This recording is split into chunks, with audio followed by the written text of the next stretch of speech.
It's a time not to be silent and kind of make sure that your voice is heard. As the sites for a future airport in the South Sound are whittled down, more and more people are coming out against the chosen sites. But as demand grows, experts say SeaTac and Payne Field will not be able to keep up with people or cargo for our region.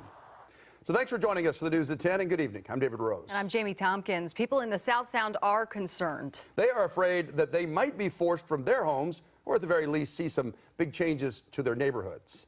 Fox 13's Matthew Smith is live at SeaTac Airport tonight.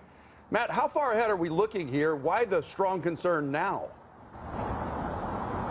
Well, David, if we're talking about Band-Aid solutions, you might just be talking about expansions here at SeaTac or Payne Field. That could happen sooner rather than later. But if you look out to 2050, we're talking about tens of millions of extra passengers in our system, which would mean they need to start building soon. These plans would have to get underway quick.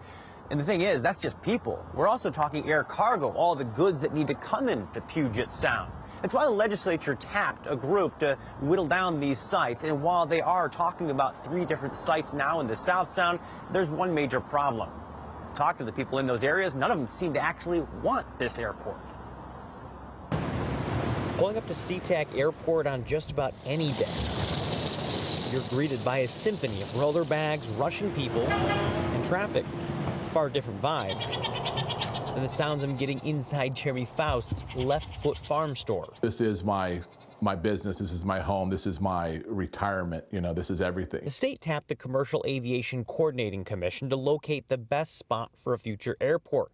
They've whittled it down from 12 to 3 spots. One right on top of Faust's farm and Airbnb. A runway right next door this would probably turn into a master park instead of an Airbnb. The others just down the road, with a third option over in Thurston County. Keep ripping their land away from them. It's not fair. Late last month, more than 200 people packed a meeting in Pierce County to speak out against the proposed spots in this county. Monday night, it's Thurston County's turn. A mega airport here would do major damage to both the environment, to habitat, and to human life. Dawn Suntag is organizing Monday night's event. She, like many others, don't want a second SeaTac in what is, at least for now, a rural area. She's not alone. 57% of people said no to a Thurston County airport during a public comment period. In Pierce County, the site south of JBLM was rejected by 56% of voters. The third spot, south of Graham, had a whopping 63% of people say no. We have got many people working on this, doing research, writing letters, and we absolutely believe that there still is time to change the course. But as Puget Sound grows and its current airports are stressed, the group tasked with finding a new spot is required to come up with a location by June of next year.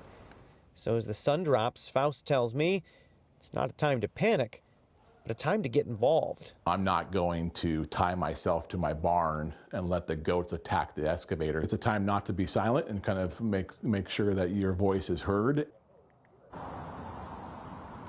So you've got this group tasked with making a recommendation. The state legislature, of course, could always reject that recommendation. This doesn't have to happen, but a lot of signs point to the fact that it will in some way, shape, or form.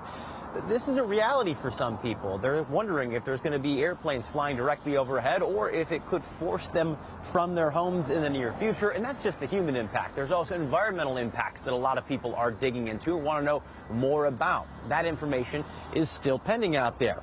Now, I'm going to be linking back to tomorrow night's meeting in Thurston County, and also there is a Pierce City Council planning meeting where they're actually be hearing more about these plans, but it should be noted, they've already come out strongly against this. They wrote a letter to the state saying they don't want either of those locations in Pierce County considered either. Bottom line, nobody seems to want this thing, but a lot of people seem to think it's needed for the region. We're live outside of SeaTac Airport. Matthew Smith, Fox 13 News.